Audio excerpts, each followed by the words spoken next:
All my life, as long as I can remember, he's been pushing me around, putting me down, making me feel like the lowest of the low. One time, in first grade, it was show and tell day, and I was working up the courage all week to surprise Betsy Walker with a token of my love.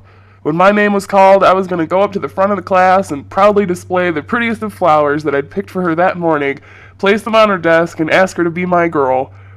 Instead, my name was called, I stood up with the flowers, walked up the row, and fell flat on my face.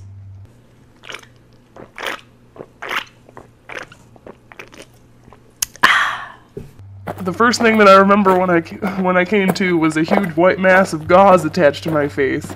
I had broken my nose, destroyed the flowers, and made an absolute fool of myself in front of the whole class, in front of Betsy. When I went back to school, I heard Betsy's friends laughing about me and found a note on my desk declaring the cause of my fall. That heartless monster had tripped me. It wasn't until years later that I found out the identity of my attacker, or had the guts to talk to a girl. I discovered it was him when I was in 6th grade. I had been finding booby traps of all shapes and sizes waiting for me practically every time I went to my locker during those 5 years. Worms, stink bugs, bags of poop, you name it. It was a normal thing for me to dread what would come spilling out of my locker next. The reveal happened when he tried to frame me by putting a bag of marijuana in my locker and telling the principal he should get the drug dogs to check things out.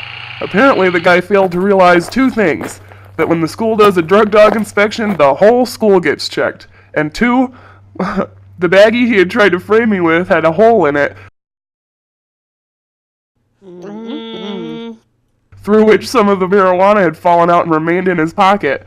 We both got called to the office, but instead of me getting interrogated by the police, I received an extremely reluctant and mandated explanation from the kid, and the realization of my enemy's identity.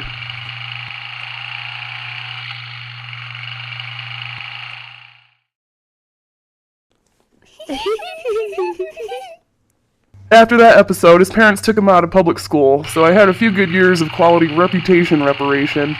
The next time he got me was a week after graduation when I was at the movies with a girl. I came out to my car and the words, "You will never live in peace," were keyed into the entirety of the driver's side. I knew it was him because I'd never had any problems with anyone else throughout school. I had actually grown to be a pretty popular guy once my locker stopped being the source of jokes at my expense. I decided at that point the best thing for me to do was to go to college out of state. I worked through my bachelor's degree 1,000 miles away and got a great engineering position with a company where I'm highly respected. Exactly a month ago today, I received a letter in the mail with just the words, "You will never live in peace." My heart dropped with dread, but I tried to just ignore it. But last week my boss called me into his office to introduce me to my new assistant. Him. I couldn't speak. I faked sick after that encounter, went home, and called my boss to tell him I'm taking my vacation. The day after that, the pads on my dog's feet started melting off when we got to the end of the street. The vet's test determined hydrochloric acid was the cause. The psychopath drenched my sidewalk with acid. If I don't do something, this guy really is going to ruin my life. I have to stop running away. Today is going to be the day. Today is it. I'm going to get to the bottom of this and find out once and for all, what did I ever do to you, man?